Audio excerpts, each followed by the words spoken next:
आज हम बात करने वाले हैं एक बहुत ही सीरियस आई प्रॉब्लम के बारे में। और ये प्रॉब्लम है रेटिनाइटिस पिगमेंटोसा। अब ये दुनिया में बहुत सारे लोगों को होती है। जितने भी लोग हैं, हर 4,000 में से एक व्यक्ति को जो इस दुनिया में है, रेटिनाइटिस पिगमेंटोसा होती है। अब ये डिजीज़ होती क्या है?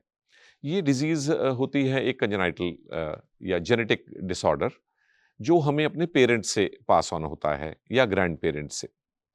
इसमें होता ये है कि जो भी बच्चा रेटिनाइटिस पिगमेंटोसा के साथ पैदा होता है, शुरू शुरू के सालों में उसे अंधेरे होते ही, यानी कि शाम होने के बाद से ही दिखना बहुत कम या बिल्कुल बंद हो जाता है।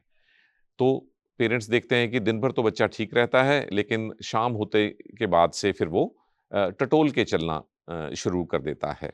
तो यदि ऐसी कोई स्थिति हो तो तुरंत अपने बच्चे को जाँच के लिए लाएँ। इसके अलावा इस बीमारी में जो दूसरा डिफेक्ट आता है, वो ये आता है कि इसमें हमारे देखने का दायरा, जिसे हम फील्ड ऑफ विज़न कहते हैं। जैसे मैं यहाँ बैठा हूँ तो मुझे यहाँ तक की चीज़ें दिख रही हैं सीधा देखने के बावजूद। ये दायरा धीरे-धीरे सिकुड़ना शुरू हो जाता है।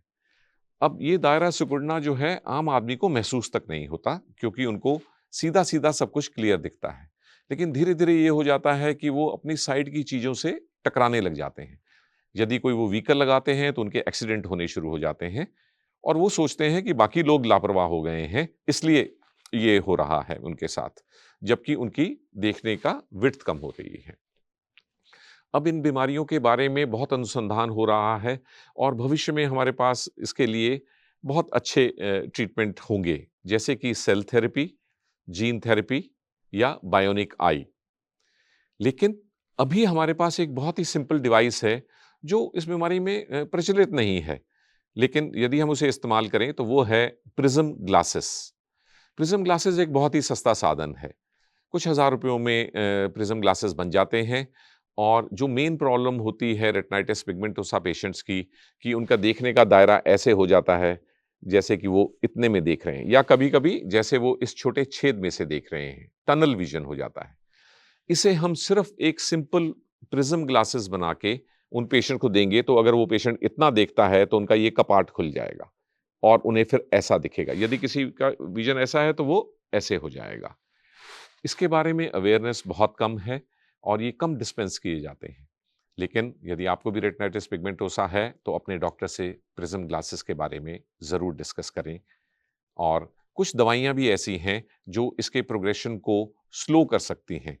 वो दवाइयाँ भी बहुत प्रचलित नहीं हैं, लेकिन उन दवाइयों से इस बीमारी के बढ़ाव को रोका जा सकता है, क्योंकि ज़्यादातर रेटिनाइटिस पिगमेंटोसा पेशेंट 50 साल की उम्र आते-आते तक टोटली ब्लाइंड हो जाते हैं।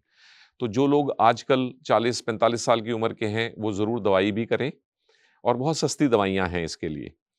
और अपने को, अपनी रोशनी को थोड़ा बचा के रखें, ताकि जब तक एडवांस लेवल की जीन थेरेपी, सेल थेरेपी या बायोनिक आई आए, तो उनकी आँखों में 1% कम से कम रोशनी बची रहे। क्योंकि ये सब मेथड उन्हीं लोगों के काम आएँगे जिनकी रोशनी कम से कम 1% है। यदि आपकी रोशनी 0% हो गई, टोटली ब्लाइंड हो गए, तो फिर नई टेक्नोलॉजी जो अगले 3 से 5 साल या 10 साल में आने वाली है, वो आपके काम नहीं आएगी। तो सभी रेटिनाइटिस पिगमेंटोसा पेशेंट अपने डॉक्टर से दवाई की भी माँग करें।